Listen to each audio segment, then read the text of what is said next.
आणि दुसरी गोष्ट खरं म्हणजे हे ईव्हीएमच्या विरोधामध्ये जे आरोप करतायत विरोधी पक्ष, त्यांनी सभागृहात बोललं पाहिजे, सभागृहामध्ये आपली मतं मांडली पाहिजे. सभागृह कशाला आहे? हे अधिवेशन आहे, याच्यामध्ये लोकांच्या समस्या आणि लोकांचे प्रश्न मांडण्यासाठी आहेत आणि त्याला सरकार उत्तर द्यायला सक्षम आहे. परंतु फक्त बाहेर नौटंकी करायची, पायऱ्यांवर बसून रोज त्याचं तुम्ही काय म्हणतो त्याला, रोज तुम्ही ते दाखवता आणि त्याच्यातच त्यांनी समाधान मानलेलं आहे. आणि म्हणून माझं त्यांना आव्हान आहे, अधिवेशन हे फार महत्वाचं असतं. हे अधिवेशन विदर्भात आहे. विदर्भाच्या लोकांना देखील न्याय मिळवून देण्यासाठी विरोधी पक्षाने भांडलं पाहिजे. सरकारने विदर्भासाठी काय काय केलं ते मी आता सांगत नाही, परंतु विदर्भाला देखील खूप मोठ्या प्रमाणावर 2.5 वर्षात आम्ही न्याय देण्याचं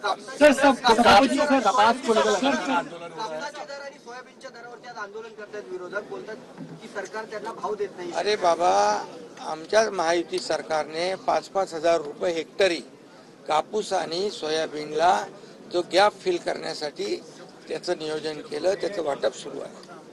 त्यामुळे सरकारने शेतकऱ्यांच्या नुकसान भरपाई पोटी आतापर्यंत 15,000 कोटी रुपये दिले. आतापर्यंतच्या इतिहासामध्ये शेतकऱ्यांसाठी ज्या योजना आम्ही केल्या, शेतकऱ्यांना 12,000 रुपये वर्षाला, 6 केंद्राचे 6 आमचे, पीक विमा मोफत, 7.5 HP मोटर पंपाची वीज बिल मोफत, अशा अनेक योजना सरकारने केल्या. जवळपास 45,000 कोटी रुपये या गेल्या मागच्या 2.5 वर्षात महायुतीच्या काळामध्ये आम्ही दिलेले आहेत. त्यामुळे शेतकऱ्यांना आम्ही कधी वाऱ्यावर सोडणार नाही. आता देवेंद्रजींच्या नेतृत्वाखाली सरकार अतिशय वेगाने काम करेल, आणखी गतिमानतेने आम्ही काम करू आणि एक टीम म्हणून काम करू आणि शेतकरी आमचा केंद्रबिंदू आहे.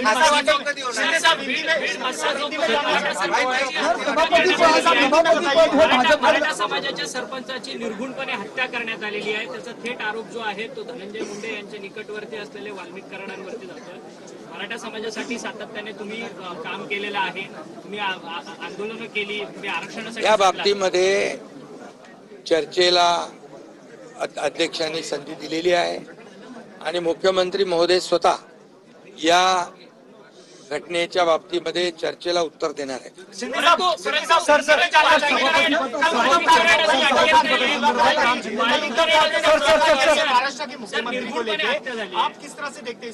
अतिशय निंदाजनक, अतिशय निषेधार्ह आणि दुःखद घटना आहे आणि माणुसकीला काळीमा फासणारी आहे. त्यामुळे त्याच्यावर सरकार गंभीर आहे. अनेक लोकांना अटक झालेली आहे. आणखी जी काही, कोणी कायद्यापेक्षा कोणी मोठा नाही आहे, कायद्यासमोर सगळे समान आहेत आणि या बाबतीमध्ये मुख्यमंत्री स्वतः या बाबतीत उत्तर सगळं होईल. खातेवाटप जाहीर झालं, याच्यावरून देखील विरोधक बोलते की आम्हाला प्रश्नांची उत्तर कोण देणार, अजून खातेवाटप जाहीर. अरे मुख्यमंत्री, दोन्ही उपमुख्यमंत्री सक्षम आहे. तुम्हाला काय उत्तर पाहिजे? तुमच्या सगळ्या प्रश्नांना उत्तर द्यायला आम्ही खाते वाटप पण लवकर.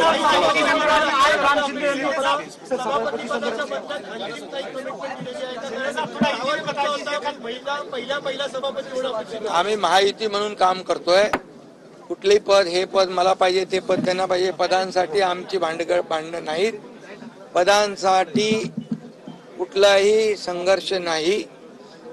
पदांसाठी कुठं संघर्ष होता तुम्हाला माहित आहे. मुख्यमंत्री पदासाठी, मंत्रिमंडळासाठी म्हणजे त्यांचं खातेवाटप पण झालं होतं निवडणुकीचा निकाल लागायच्या अगोदर. त्यामुळे आम्ही महायुती म्हणून काम करतोय. आम्हाला कुठलं पद मिळालं यापेक्षा आमच्या नवीन सरकारमधून या महाराष्ट्राला काय मिळणार आहे, महाराष्ट्रातल्या जनतेला काय मिळणार आहे याची आम्हाला काळजी आहे.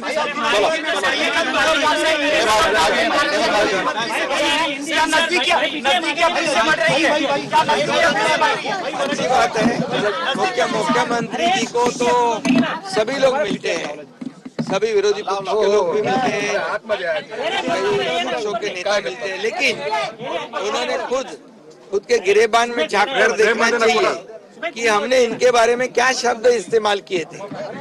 ये जो टीका टिप्पणी आरोप जो 2.5 साल हमारी सरकार के ऊपर करने वाले लोग, आज उनको अगर क्या कहते हैं अच्छी बातें दिमाग में आती होगी तो अच्छा है।